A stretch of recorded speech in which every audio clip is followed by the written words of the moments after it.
Our underreported story segment tonight, China has announced they are on the cusp of abolishing term limits for President Xi Jinping. This would set the stage for Xi to become president for life.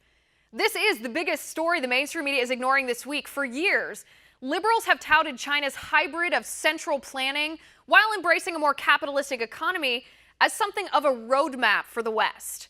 In fact, in 2013, New York Times writer and liberal darling Nicholas Kristof predicted that Xi Jinping would spearhead political and economic reform. Well, fast forward 5 years, and now President Xi is abolishing term limits to make himself president for life. That is not a president, that's a dictator. With me now, retired Brigadier General and author of Direct Fire, General A.J. Tata. General, good to see you, sir. See you, Liz. All right, General, give me your take on this. This does not seem like something a president would do. This seems like something a dictator does. Yeah, well, my thought is when people are saying, well, this is going to make him a dictator, I was thinking, well, isn't he already sort of a dictator?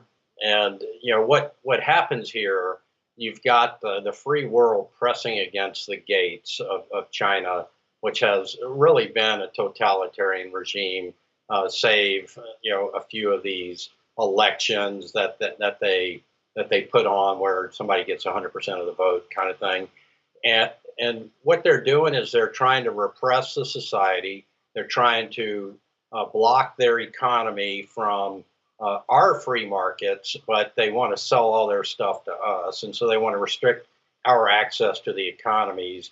They want to grow their military, and they are a peer competitor of ours. And that causes us to get into an arms race and spend treasure and capital to keep a pace with them, very much like Russia does. And then, so you've got this control of information as well, which helps them repress the society. And being a dictator, getting rid of the term limits, sort of allows them to do this. And so it's really more about the Communist Party than it is about Xi, in my opinion. But he's the guy in charge, and he's the guy who's going to be in charge, apparently, for a long time. Right. Well, it erases all pretense, I think, that the people have any say in their own governance here, because they don't if it's a president for life. If the Communist Party abolishes term limits, that's not doing the will of the people. That's not allowing the people's voice to govern themselves. That's simply a political party snatching power and putting it in the hands of a dictator here. And let me ask you how this plays into the situation with North Korea, too, because President Xi Jinping has not been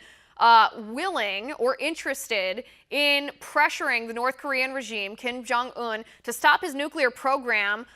Even when President Trump invited the Chinese president here and said, listen, you got to help, you got to put pressure on North Korea. Is this part of the reason why? Because a dictator is not going to condemn another dictator?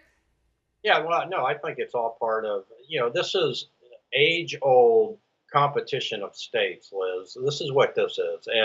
And so China just wants to compete and own more market share, whatever that could be, whether it's part of the economic market share, the territorial market share, and it's a competition of states. And so having North Korea poking our eye every week with some, launch of something or a nuclear bomb test or whatever, it helps China compete against us. And the same thing for Russia. That's why they'll vote yes on these UN Security Council resolutions, but then they'll say they won't do anything physically on the ground, and we've caught them transferring oil offshore. So they're saying one thing, doing another, and it's very typical of China and Russia, quite frankly.